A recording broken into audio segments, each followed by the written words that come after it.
भास्कराय विद्महे महातेजाय धीमहि तन्नो सूर्यः प्रचोदयात्। ओम घृणी सूर्याय नमः। प्रिय भक्तजनों, हिंदू धर्म में हर दिन का महत्व अलग होता है। रविवार का दिन सूर्य देव को समर्पित है। इस दिन लोग सूर्य देव की पूजा करते हैं और उन्हें अर्घ्य देते हैं। हिंदू धर्म में रविवार को सर्वश्रेष्ठ वार माना गया है।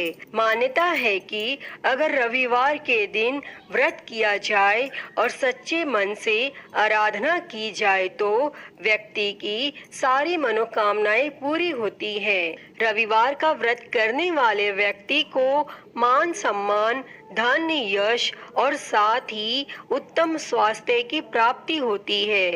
रविवार के व्रत को करने से सभी पापों का नाश होता है तथा स्त्रियों के द्वारा इस व्रत को करने से उनका बांझपन भी दूर करता है। इसके अतिरिक्त यह व्रत उपवासक को मोक्ष देने वाला होता है और इस व्रत को करने से दुख चिंता का नाश होता है। इसके साथ ही बुद्धि भी तेज होती है। भक्तजनों, रविवार का व्रत करने व कथा सुनने से व्यक्ति की सभी मनोकामनाएं पूरी होती हैं। तो आज हम इस वीडियो में रविवार की व्रत कथा सुनेंगे।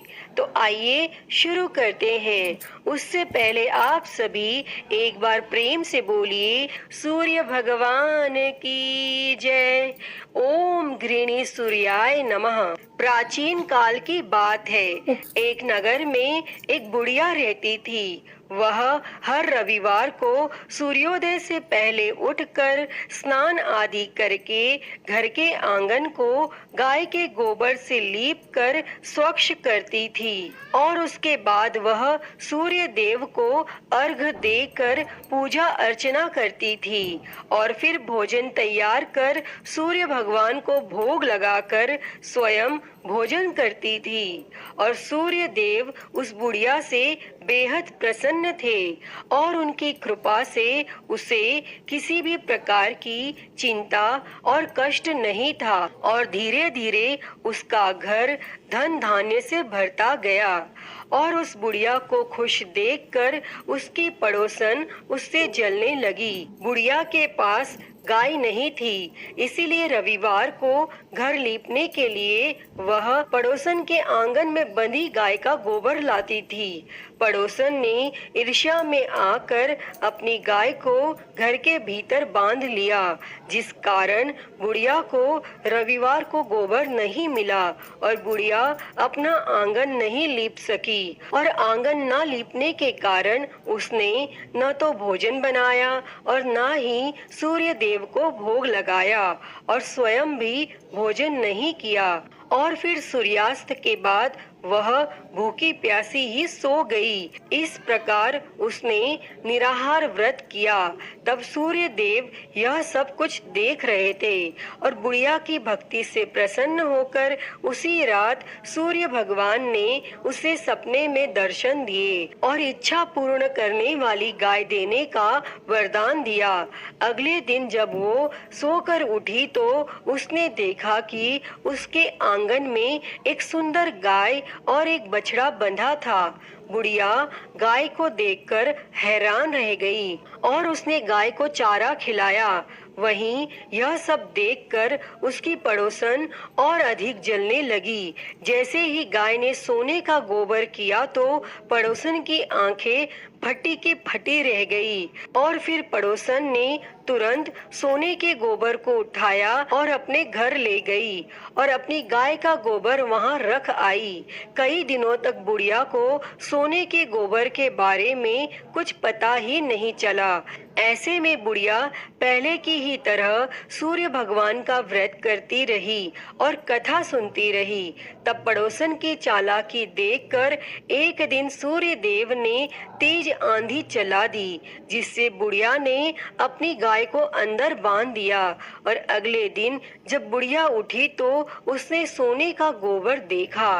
तब उसे बेहद आश्चर्य हुआ और उस दिन के बाद बुढ़िया गाय को घर के भीतर बांधने लगी और सोने के गोबर से बुढ़िया कुछ ही दिनों में बहुत धनी हो गई। और उस बुढ़िया के धनी होने से उसकी पड़ोसन बुरी तरह जल भुनकर राख हो गई। और फिर कुछ उपाय न देख पड़ोसन ने उस देश के राजा की सभा में जाकर कहा, महाराज, मेरे पड़ोस में एक वृद्धा के पास ऐसी गाय है जो आप जैसे राजाओं के ही योग्य है।